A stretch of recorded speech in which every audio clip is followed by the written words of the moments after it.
Buenos días. Good morning. Good to see everyone back here today for our second half day of the Border Environment Forum.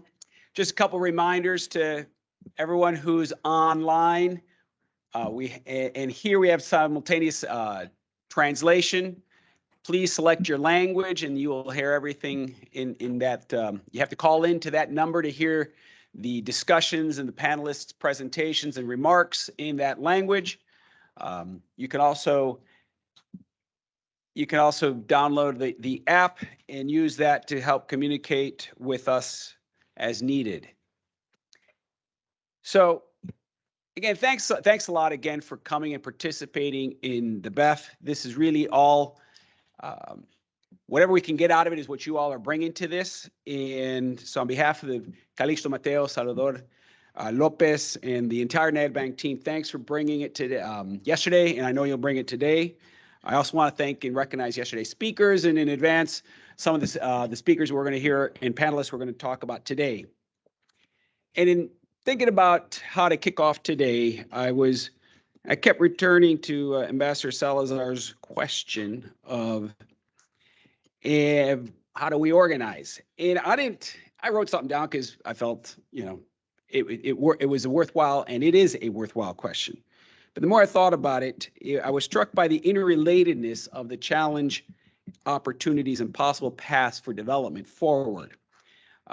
Just to give one illustrative example, is we're going to talk about water. We talked about energy later on. We talked about trade. But in a lot of ways, we need the water and sustainable energy are related. We're not going to solve our water problems if we don't have sustainable energy. We're not going to solve our transportation challenges if we don't have sustainable energy. So that's just one example of what we're trying to illustrate as the intersections of different ideas and possible paths forward to create a prosperous and greener border, which is our theme this year. Why do we think this was important? Well, the first is, the U.S. and Mexico relationship is important, and it's a dynamic and deep relationship. And it lives and breathes at the border. And I think Ambassador Montezuma made that very poignant and even literary. The other reason it's important is we're in an era of significant change. We're in a what I'll call the post-pandemic era. And coming out of this, there's a lot of new trends, paradigms, however we want to describe them. We have supply chain reorientations, disruptions. We have shifting global relationships, and we have climate change that and we're beginning to experience it in a very different, real manner. I think Ambassador Salazar made it clear that beyond the headlines, there is significant engagement and agreement between the United States and Mexico. I think that was also stated clearly by Ambassador Moctezuma, that through collaboration dialogue, we can find new paths forward in our relationships. And I think the other aspect that I took away was this is not just a federal. This was also, we heard from local mayors. Mayor Pete Saenz and Mayor Carmen Lilia Canturrosa, describing how they are engaged historically and today in coming up with a new vision, a new plan for how the local communities across the border can think about their development challenges and in maintaining and sustaining an environment that is conducive to human prosperity. So the border region is unique. And lastly, the border region is unique. It's long, it's deep, it's diverse, it's growing. Population is growing on the border region on both sides. But it's also semi-arid, if not arid. And that presents a whole new set of challenges that we need to recognize and try to resolve. The good news out of this is that there's ideas, experiences, there's technological innovation, and there's capital, maybe not in abundance of everywhere we want it to be, but there's capital to try to address these changes. So the Border Environment Forum in NADBank, we like to believe, is where we can come together to discuss, share all these ideas, public sector, private sector, federal, state, local level. We want to share the cross-cutting knowledge, experiences, and to meet these challenges. And I think that's really what we're going to continue on with today. So we've got a great set of panelists. We got federal legislators from Mexico and United States. We're going to hear an update on the Inflation Reduction Act and other programs that have been recently enacted. We're going to hear about the challenges and opportunities as supply chain reorientation comes up. And then we're going to talk about the, if you will, the Achilles heel that we're all facing is the water and where those opportunities and challenges we'll find ourselves. So with that, I want to turn it over to my colleague and friend Calixto Mateos, who will introduce our next panelist. Thank you.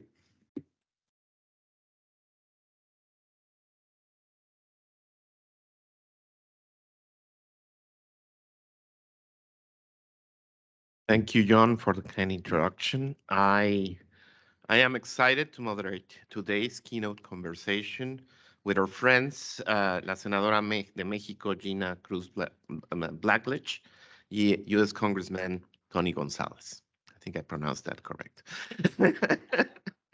So I would like to invite you to join me here at the podium. And if you sit closest to the Mexican flag and you too.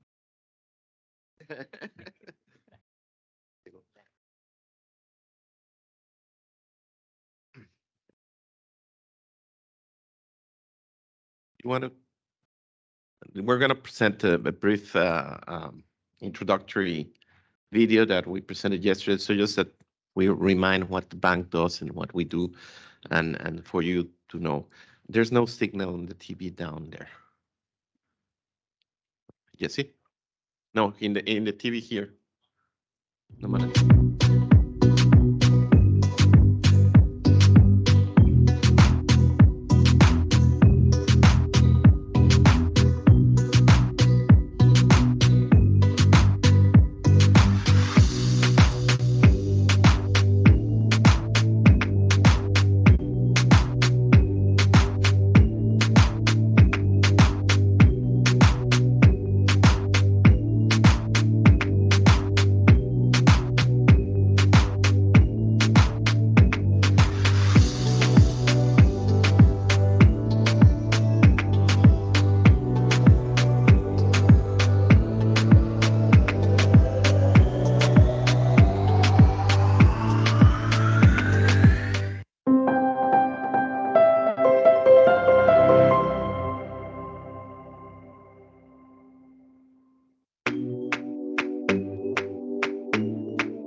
Okay, well, Thank you for your attention. And first, I would like to introduce briefly our keynote speakers. First, voy a presentar a la senadora Gina Cruz. Ella es originaria de Mexicali, Baja California. Es licenciada en Derecho por la Universidad Autónoma de Baja California. Cuenta con experiencia profesional en el servicio público en los 3 niveles de gobierno. Y en el Senado preside la Comisión de Relaciones Exteriores de América del Norte. Next, I would like to introduce U.S. Congressman Tony Gonzales. The Congressman is a dedicated patriot with 20 years of military experience. He also served on Capitol Hill as the Department of Defense Legislative Fellow for U.S. Senator Marco Rubio. At home in San Antonio, Congressman Gonzales is an active member of his community and has helped to create educational and economic opportunities in impoverished areas. I would like to ask each of them to provide an opening statement, and then I will ask the questions to help guide the conversation. Senadora Gina, te doy la palabra primero para que nos des un mensaje, and later I'll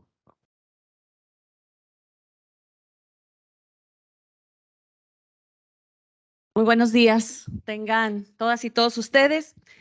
Agradezco sinceramente la invitación que me ha hecho el Banco de Desarrollo de América del Norte, NADBank, para hablar de temas que son cruciales para todos nosotros.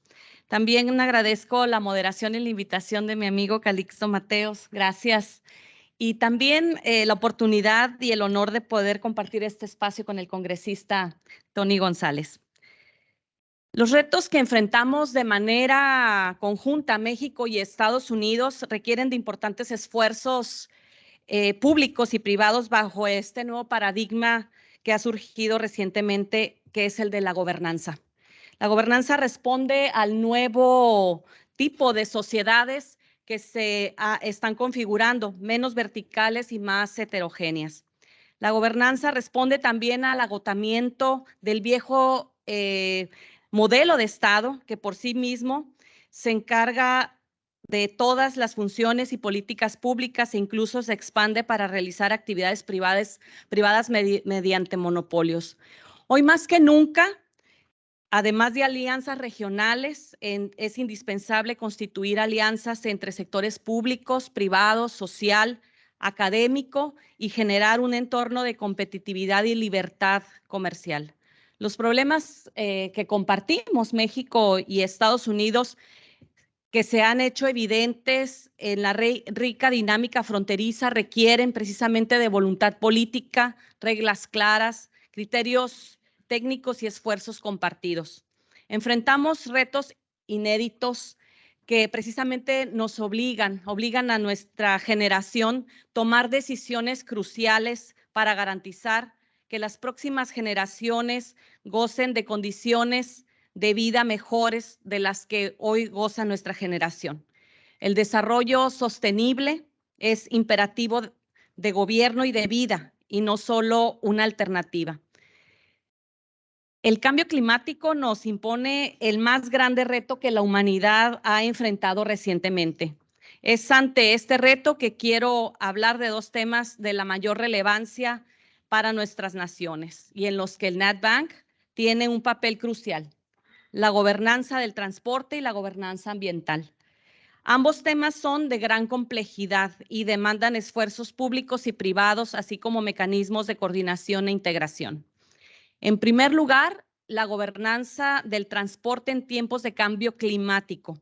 Hoy en día el transporte sustentable, multimodal e interconectado es crucial para garantizar plenamente el derecho humano a la movilidad. Este año en mi país, en México, se expidió una nueva ley de movilidad y seguridad vial. La movilidad en las fronteras es uno de nuestros mayores retos. Muchos cruces fronterizos, como los de mi estado, Baja California y California, están hoy funcionando por encima de su capacidad. Los millones de cruces anuales que se realizan y los tiempos de espera llegan a ser extremos, tienen un fuerte impacto tanto en la actividad económica como en la calidad del aire y en la calidad de vida de los habitantes de la frontera. Es indispensable realizar inversiones en nuevos puertos fronterizos, como el puerto de Otay Mesa East, de Otay 2, el cual está en desarrollo y contará precisamente con tecnología que garantiza cruces más seguros, confiables y eficientes, en donde tengo entendido que el NADBank tiene una importante participación. De esta forma se pueden reducir tiempos de espera en horas pico, llegando a un estándar ideal de 20 minutos en lugar de varias horas. Proyectos como este tienen impactos evidentes en la calidad de vida de las personas y en el ambiente. No solo se mejora la movilidad regional, también se reducen las emisiones de carbono, se promueve el comercio binacional y se impulsa el desarrollo económico. Tenemos hoy también una nueva dinámica en nuestras ciudades. Las ciudades están cada vez más integradas en ejes que constituyen sistemas urbanos nacionales. La nueva dinámica urbana demanda un nuevo tipo de diseño de nuestras ciudades que desincentive el uso de vehículos particulares y gracias a una infraestructura de transporte público que permita la total interconexión a partir de diversas alternativas de movilidad. Las ciclovías y la bici, estacionamientos, transporte articulado, ecológico y múltiples opciones diversificadas para garantizar el derecho a la movilidad. El diseño de ciudades debe de pensarse de cara al futuro. Un fenómeno que hoy afecta precisamente a nuestras ciudades son las llamadas islas de calor. Las islas de calor producen climas extremos, tanto en verano como en invierno, y son el resultado precisamente de edificaciones en las que se usa concreto y hormigón y materiales absorbentes de calor. El fenómeno de las islas de calor contribuyen precisamente a la generación de gases por vehículos y actividad industrial. Las ciudades hoy deben cambiar para llegar a ser ciudades del futuro que anhelamos. Se necesitan cada vez más espacios verdes y menos lugares de estacionamiento. Es indispensable invertir en transporte público de calidad, cuyos parámetros sean de unidades que usan energía eléctrica o renovable, confiables en sus itinerarios, seguras y con límites al número de personas que transportan. La conversión gradual del transporte privado al público es indispensable, no solo para garantizar el pleno derecho a la movilidad, sino también para reducir las emisiones de gases de efecto invernadero. En México, la Ley General de Cambio Climático prevé precisamente la reducción de estas emisiones de gases de efecto invernadero. Sin embargo, debo compartirles que el actual gobierno de mi país ha cambiado el modelo anterior de transición hacia energías verdes y renovables por una apuesta importante por el uso intensivo de combustóleo y carbón, ambos profundamente contaminantes y que contribuyen a elevar la temperatura a la mayor generación de gases de efecto invernadero. El reto que tenemos en México es precisamente la transición definitiva hacia el uso de la energía solar, eólica, biocombustible, biomasa y geotermia, y al uso de vehículos cuya movilidad no se base precisamente en combustibles fósiles. En virtud de los compromisos que hemos hecho bajo el marco del TEMEC, debemos agilizar la transición energética, ya que tanto en el capítulo 24 como el acuerdo ambiental paralelo obligan precisamente a ambos países a adoptar, a los tres países, perdón, estoy dejando fuera Canadá, adoptar decisiones urgentes para la adecuación y la implementación del tratado. Un tema fundamental vinculado al fenómeno migratorio precisamente es el cambio climático. Las migraciones tienen diferentes causas y son incontenibles. México y Estados Unidos somos naciones que nos caracterizamos precisamente por los flujos migratorios y la pluralidad cultural que se da en ellas. Sin las y los migrantes, México y los Estados Unidos no seríamos lo que somos hoy. Naciones culturalmente ricas y diversas, en las que conviven personas de diferentes orígenes y nacionalidades. Esta riqueza es, sin duda alguna, la base de nuestra prosperidad. Y pudiera decir sin equivocarme que precisamente el asambleísta Tony González y su servidora somos precisamente producto de esa migración. Hoy en día el cambio climático afecta de forma principal a las personas más pobres. La creciente desigualdad que se observa en nuestros países es uno de los más grandes retos que podemos enfrentar. Es indispensable lograr que las personas arraiguen en sus comunidades y para ello se deben renovar proyectos de agricultura sustentable, ecoturismo y captación de agua. Entiendo que aquí un tema muy recurrente ha sido precisamente hablar sobre el agua, ¿no? Que pues el del presente es el recurso vital que se puede decir que puede llevar a las naciones a la guerra. Su escasez ha provocado ya problemas muy graves en el norte de México y sur de los Estados Unidos, que este año ha padecido una sequía ya grave. Los estados más afectados en México por esta sequía son precisamente los estados de Chihuahua, Coahuila, Sonora, mi estado, Baja California y Baja California Sur. El problema del cambio climático nos confronta con el llamado estrés hídrico. Una cuarta parte de la población mundial padece esta forma de estrés y en México el 47% de la población no tiene acceso al agua potable. El estrés hídrico se da precisamente cuando la demanda de agua es más alta que la cantidad disponible y esto es lo que está sucediendo en estados en México y en ciudades, como seguramente ya lo comentaron ayer, como Monterrey en Nuevo León. El desarrollo de proyectos de infraestructura hídrica es de vital importancia de cara al futuro que ya nos alcanzó. Estos proyectos permiten pues bombear, desviar, transportar, almacenar y tratar de distribuir agua potable segura. Es importantísimo invertir precisamente en este tipo de proyectos, pero también de poder lograr el tener más agua disponible. Pero además creemos que debe invertirse en plantas de tratamiento de agua potable y desalinizadoras. Creo que esa es una gran respuesta que se puede tener precisamente a esta falta del vital líquido. También, como hemos observado en algunos proyectos interesantes que se están dando, el invertir en nuevos sistemas de riego y tecnología avanzada en la agricultura. No obstante, debo señalar que la reducción de la contaminación del aire, la mejora de la calidad del agua, la promoción de gestión sostenible de materiales y la preparación ante emergencias ambientales demandan esfuerzos públicos y privados bajo el paradigma de la gobernanza ambiental. Creo que en este sentido, este foro es de gran importancia y agradezco mucho que se dé y la oportunidad de poder hablar de estos temas de frente y poder de alguna manera coordinarnos, pero sobre todo tener la capacidad de un entendimiento binacional, porque esta zona no es únicamente, yo no represento únicamente México, Tony no representa únicamente Estados Unidos, estamos representando una región que es importante para el futuro de nuestros hijos. Muchas gracias. Muchas gracias, Gina. Congressman, would you like to speak? I mean, you can go there or you can do it I'd here. like to sit here. You know, I've been feisty all week.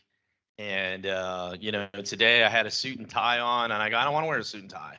I want to go to my ranch and I can't go to my ranch. So I'm going to wear boots and jeans as if at least mentally I'm going to my ranch. This is very important. I'm glad y'all invited me. I look forward to our conversation today. Yeah, I'm going to be clear in the mindset is, you know, a lot of times, you talk about all the wonderful things that are happening or that could happen, and that's great. I think that's a good start. But to me, my life has always been about actions, and it's always been about what are we getting done, and also to be 100% realistic with what is happening. You know, there's a lot of unpleasant things that sometimes don't get talked about in some of these discussions. Things that, you know, there are things that the United States and Mexico are doing right. There are things the United States and Mexico need a lot of improvement on. So that's what I look forward to our conversation today. You know, energy, water, trade, of course, the USMCA, all of these things culturally, you know, our two nations have such a strong bond. But I also think we're doing an injustice if we don't have a frank conversation on some of these things. And a lot of times I know y'all just had the ambassadors here, and I'm sure they chicken walked around each other and said all these wonderful things like ambassadors do. That's all great, and that's important. It's important. But I also want to go, hey, what are some things that need to get done, and what are some obstacles in how we get over them, through them, under them? Like I said, I woke up feisty today, so it'll be a good conversation. Great. Thank you, Congressman. I think I'll do some questions, but taking into consideration what you just said, I think I'll try to focus them in the what can we do. I will start with Gina. ¿Cuáles son las prioridades en esto de justamente en la cooperación? ¿Qué podemos hacer de la Comisión de Relaciones Exteriores de América del Norte que presides? Y hablando de cuáles son los temas de interés de infraestructura que tienen ustedes contemplados.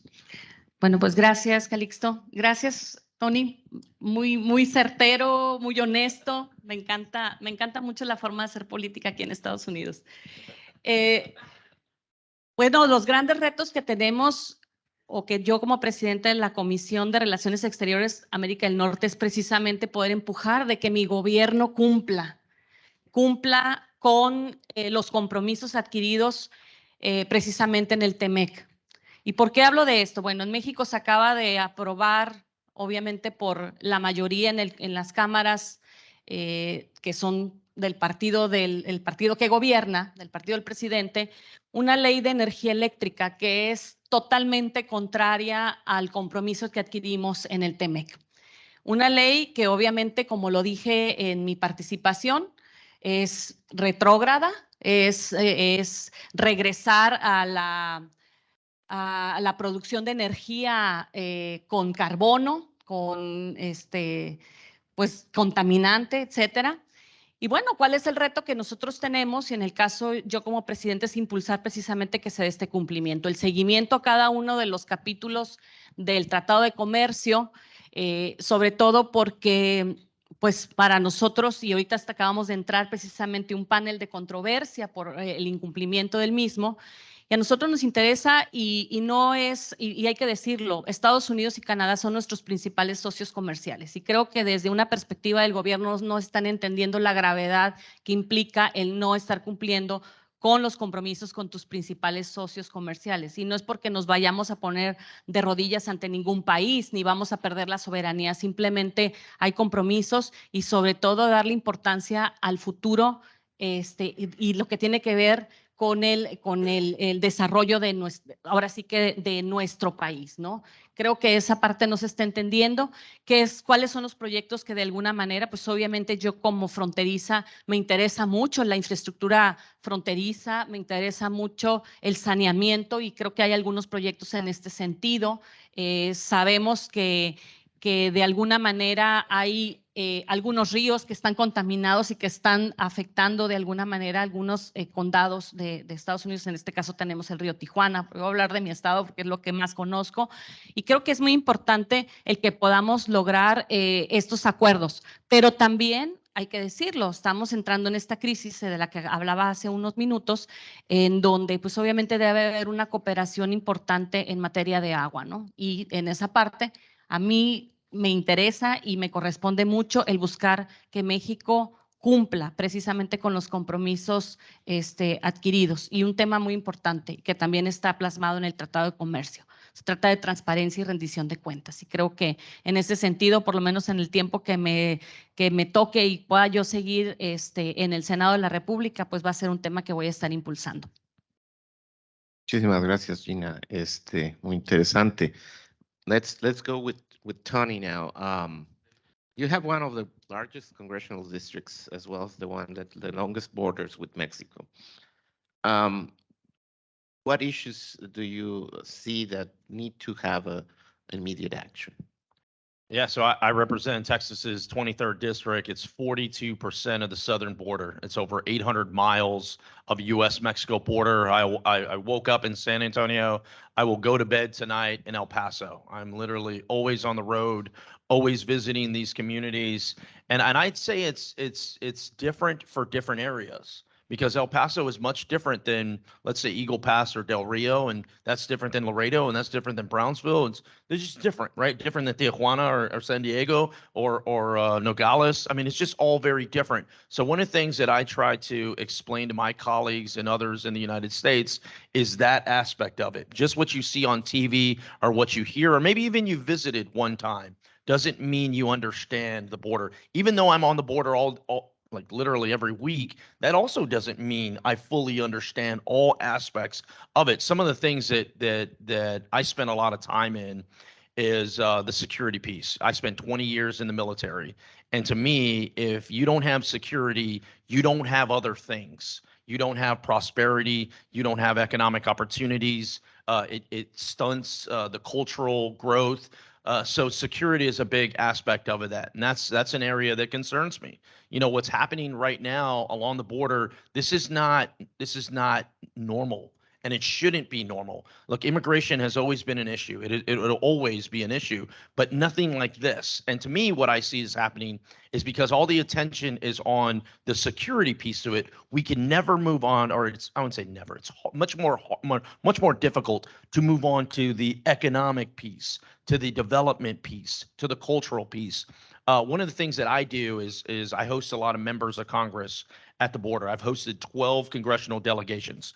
I've hosted 74 members of Congress at the border.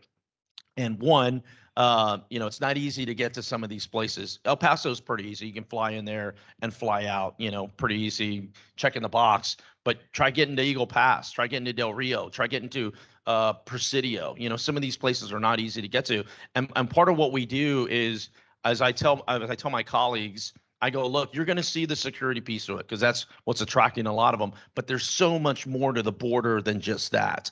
And what we've been doing is we've been doing roundtables with business owners, with ranchers, with everyday citizens, with local elected officials, Republicans and Democrats, not just one view, and having a more frank conversation. And to me, this is planting seeds on how we have a broader conversation of growing the bonds between our two nations. I think for a long time, U.S. and Mexico relations have been overlooked and almost taken as a given. And sometimes it's a little bit better, sometimes it's a little bit worse, but it is nothing compared to where it could be. I mean, there is no reason why our two countries could be lockstep in economic development and culturally. And NADBank, I'll go back to NADBank. Y'all been instrumental in a lot of different projects that no one else would touch, especially in my district. I know you've invested over $200 million. That's where I go back to action. Words are easy to say, nice things, but where's the action in developing some of these things? The security piece is certainly part of it. The other thing I would say before I'll turn it over is, yes, security is important. Yes, economics important, but I don't think we should overlook the cultural bonds between the two nations as well, because this is extremely important. I mean, nothing wins somebody over like guacamole or tacos or music or just the cultural part of it. I've been all over the world, and there's something very special about various different cultures. And to me, the way I look at it, South Texas is very similar to northern Mexico. It's the same people, right? There's the same kind of fabric. And so that's what I also try to show my colleagues and my future colleagues. I'm going to El Paso. I'm hosting 7 their future members, basically they're top tier candidates. And I try to show that aspect of it too, because I think that all ties into it too. You never know what gets someone on your side. You think it may be your economic development, spill on why, or, the security aspect. But sometimes it's as simple as people viewing it differently and going, wait a second, that is a beautiful culture. Why don't we spend more time? Why don't we, I want to know more type of it. So, I mean, those are a few things that we're working on in particular. Great. Thank you. Thank you for the words. Let me go back to Gina and then to you. Gina, en cuestiones más directas, ¿no? ¿Dónde ves los puntos de colaboración y qué puede hacer NADBank para atender esos puntos? Para empezar, yo creo que NADBank debe de abrirse, de darse a conocer más. para que ciudades, regiones conozcan precisamente cuál es el área de oportunidad que da NADBank. Sabemos que alrededor del mundo hay bancos que hacen o que tienen este tipo de proyectos o oportunidades, y sin embargo creo que también igual en sus regiones quizá no se tenga el conocimiento de que existen o qué es lo que pueden ofertar. En este caso yo creo que NADBank es una oportunidad para las ciudades, precisamente para crecimiento, precisamente para desarrollo, y en este sentido, pues mi sugerencia, ¿no?, por así decirlo, es que NADBank pueda llegar precisamente a esas ciudades y a esos proyectos de mucha, que pudieran ser detonantes de desarrollo precisamente en ciudades como la frontera, ¿no? Creo que hay mucho que hacer. Qué bueno, yo por la experiencia he visto que en Baja California, bueno, está ya este proyecto, etcétera, pero creo que hay muchas oportunidades precisamente para que se puedan desarrollar proyectos, quizá no tan grandes, quizás sí, pero sobre todo en un momento tan crucial y tan importante como es la situación que se está viviendo con el tema de la sequía. Yo creo que es una gran oportunidad poder llegar con gobiernos, con privados, y poder generar un polo de desarrollo importante en donde NADBank pues puede y tiene mucho que ver, ¿no? Gracias, gracias. Congressman, in the same order, what would be the top 2 priorities and the way NADBank can help you or help the region get to it? Yeah, I think part of it is explaining and telling the story of the projects that have been successful, instead of just the status quo. I sit on the appropriations committee, and we appropriate funds for a lot of these different projects. And I always say, a lot of times the easiest thing to do is just to maintain what you're already doing, right? Very rarely will someone want to go, I want to cut a program.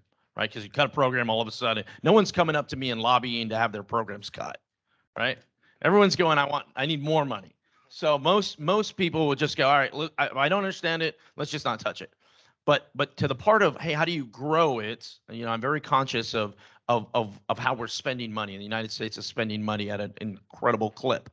And I'm very conscious of where this money is going. And I think part of what would be helpful to go is to show the victories that are already in place, and to highlight all these different things, and to highlight, look at what we've done, and look where we can go if we had more investment, more opportunities there. And just going back to, and not everything, not everything's about solar farms or some of these water projects. All that's very important, but I go back to this kind of binational park that's happening. And you've seen these kind of throughout, but I'm really excited about this because what it shows is, to me, it shows the security piece. You think of a park, you go, this park has to be safe, right? I mean, if that park ain't safe, so it goes to that aspect of it. And I think it starts to leave the impression that for those that don't understand the border, to be able to go, wait a second, why am I not investing here? I think back not in my district, but I think back, to the Rio Grande Valley area. I mean, that area is exploding. There's so many opportunities there. And I just think there is an opportunity for NADBank in particular, if we can help tell the story from the United States standpoint. There is a movement for this American first idea where, hey, why are Americans last, right? And this movement's growing and growing. So it's an easy sell because you're going, yeah, of course Americans should be first. So I say that to go, there is a different view on foreign investment that isn't necessarily positive. And there's a danger there, right? So you got to be able to explain, hey, why are we investing in this money? What do we get out of it? Why is it important for someone in in Wisconsin or Oregon to go, hey, look, this is important to us, or on the East Coast. So part of that is telling that story to go, this is going to not impact only Texas and Arizona and some of the bordering areas, but other areas as well. All of that, I think, is a big part of it. And also, I'd also say this, swing for the fences. be able to, because there's been some projects that go, you know what, it's always been no, it's always been no, it's always been no. Great projects, great ideas. I think now's the time to go, let's swing for the fences. Let's find stuff that isn't just moving the ball along, but is really transforming some of these regional areas. And I'd even say, I mean, it doesn't all have to be in the United States, right? I mean, a lot of times it's equally as important to have some of these investments. And this is coming from a US congressman, right? Some of these investments in the Mexican side of it, to be able to go, we strengthen that side, because everyone in this room knows the border doesn't end at the border. It is all integrated. So what you do for one side, you for the other. Pandemic was a prime example. You know, here you had the United States have a lot of the vaccines early on. Well, guess what? Juarez didn't have anything in El Paso. So how does that? I mean, it was almost as if the city wasn't inoculated. I mean, these are two communities. It's something that sometimes it's also as simple as the last thing I'll say is sometimes it's also as simple as, you know, cutting through some of the red tape and the regulations. You know, here I had, and I still am dealing with this issue.